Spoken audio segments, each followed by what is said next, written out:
آج کی جنگ کا میدان زمین اور فولاد نہیں بلکہ سلیکون اور پکسلز ہیں۔ دنیا کی نظریں فوجی تنازعات پر ہیں، لیکن ایک کہیں زیادہ خطرناک جنگ ہماری اسکرینوں پر لڑی جا رہی ہے، اور اس معلومات کی جنگ میں بہت سے لوگ غیر دانستہ طور پر اپنی سب سے قیمتی چیز یعنی اپنی ساخت کھو رہے ہیں۔ اس پورے تجزیے کی بنیاد صرف یہ ایک جملہ ہے: ہمارے پاس جذبہ ہے، لگن ہے، ایک مقصد کے لیے بے پناہ جوش ہے۔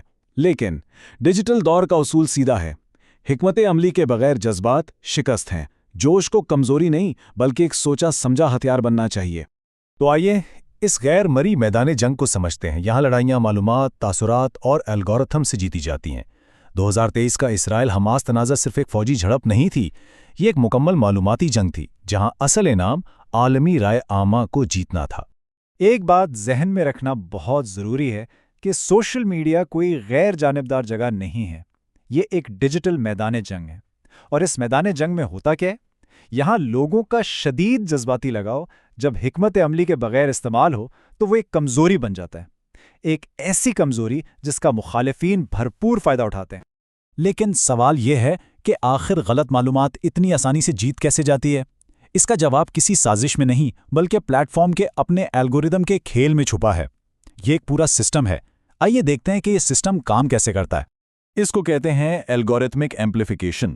سیدھے لفظوں میں میٹا اور ایکس جیسے پلیٹ فارمز سچائی کو نہیں بلکہ وائرل ہونے والے، غصہ دلانے والے اور شدید جذبات بھڑکانے والے مواد کو آگے بڑھاتے ہیں۔ یہ کوئی غلطی نہیں بلکہ ان پلیٹ فارمز کے ڈیزائن کا نتیجہ ہے۔ اور یہ چکر بہت سادہ ہے۔ سب سے پہلے ایک انتہائی جذباتی پوسٹ آتی ہے۔ الگوریتھم دیکھتا ہے کہ اس پر لائکس، شیئرز اور غصے والے کامنٹس کی بارش ہو رہی ہے، تو وہ کیا کرتا ہے؟ وہ اس پوسٹ کو اور زیادہ لوگوں تک پہنچاتا ہے۔ نتیجہ، غلط معلومات سچائی سے کہیں زیادہ تیزی سے پھیلتی ہے، کیونکہ جذبات فوری ہوتے ہیں جبکہ سچ کی تصدیق میں وقت لگتا ہے۔ تو ہم نے سسٹم سمجھ لیا، اب دیکھتے ہیں کہ اس معلوماتی جنگ میں کون سی ٹیکنیک، کون سے ہتھیار استعمال ہوتے ہیں۔ یہ صرف کسی ایک گروپ کا مسئلہ نہیں، یہ ایک عالمی رجحان ہے، یہ جھوٹ کی ایک پوری سائنس ہے۔ صرف 2023 کے تنازع کے دوران محققین نے غلط معلومات پھیلانے کے 10 سے بھی زیادہ مختلف بار بار دہرائے جانے والے طریقے نوٹ کیے۔ یہ کوئی اتفاق نہیں تھا، یہ سوچی سمجھی حکمت عملی تھی۔ اور یہ اس جنگ کا مشترکہ اسلحہ خانہ ہے۔ پرانی فوٹیج کو نیا بنا کر پیش کرنا، لوگوں کے جذبات سے کھیلنا یا صرف آدھا سچ بتانا، یہ وہ ٹولز ہیں جو کئی فریق استعمال کرتے ہیں۔ مقصد صرف ایک ہوتا ہے: عالمی تاثر کو اپنے حق میں موڑنا۔ تو ساری بات کا نچوڑ یہ ہے کہ یہ سب کچھ بے ترتیب نہیں ہو رہا، یہ اسٹریٹجک ہیرا پھیری کا ایک پیٹرن ہے جہاں ہمارے جذبات کو ہمارے ہی خلاف ایک ہتھیار کے طور پر استعمال کیا جاتا ہے اور سچ اور جھوٹ کی لکیر جان بوجھ کر مٹا دی جاتی ہے۔ ٹھیک ہے، یہ سب ہو رہا ہے، لیکن اس غلطی کی قیمت کیا چکانی پڑتی ہے؟ جب غلط معلومات پھیلتی ہے تو اس کے حقیقی دنیا میں کیا نتائج نکلتے ہیں؟ یہ صرف آن لائن غلطیاں نہیں ہیں، ان کا اثر بہت گہرا ہوتا ہے۔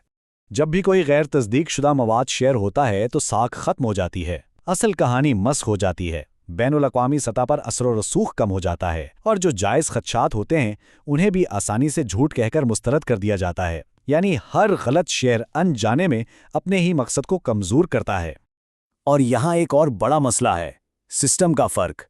ایک طرف BBC ویریفائی اور بلنگ کیٹ جیسے بڑے ادارے ہیں جن کے پاس پیسہ ہے، ٹیکنالوجی ہے، وسائل ہیں۔ دوسری طرف جنوبی ایشیا جیسے خطوں میں ہمارے پاس ایسا کوئی مضبوط منظم نظام موجود نہیں ہے۔ یہ ایک تصدیقی خلا پیدا کرتا ہے جو اس جنگ میں ایک بہت بڑا نقصان ہے۔ اور یہ بات واضح ہونی چاہیے کہ مسئلہ نیت کا نہیں ہے، لوگوں کی نیت اچھی ہے، مسئلہ بنیادی ڈھانچے اور تیاری کی کمی کا ہے۔ جب آپ کا سسٹم ہی کمزور ہو تو بہترین نیتیں بھی ناکام ہو جاتی ہیں۔ تو ہم نے مسئلے کو گہرائی سے سمجھ لیا ہے، اب حل کی طرف بڑھتے ہیں۔ وقت آ گیا ہے کہ ہم فوری رد عمل کو چھوڑ کر ایک ٹھوس حکمت عملی کی طرف بڑھیں، اور یہ بالکل ممکن ہے۔ سب سے پہلے ذہنیت کو بدلنا ہوگا۔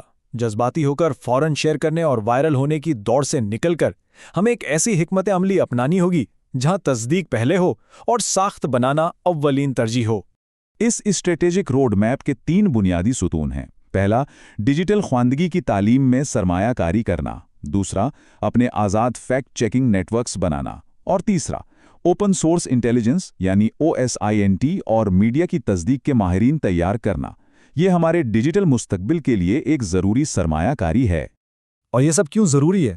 کیونکہ جو فریق اس سسٹم کو سمجھ جاتا ہے وہ صرف اپنی کہانی بہتر انداز میں نہیں سناتا، وہ خود حقیقت کی تعریف کرتا ہے۔ بیانیے پر کنٹرول دراصل حقیقت پر کنٹرول ہے۔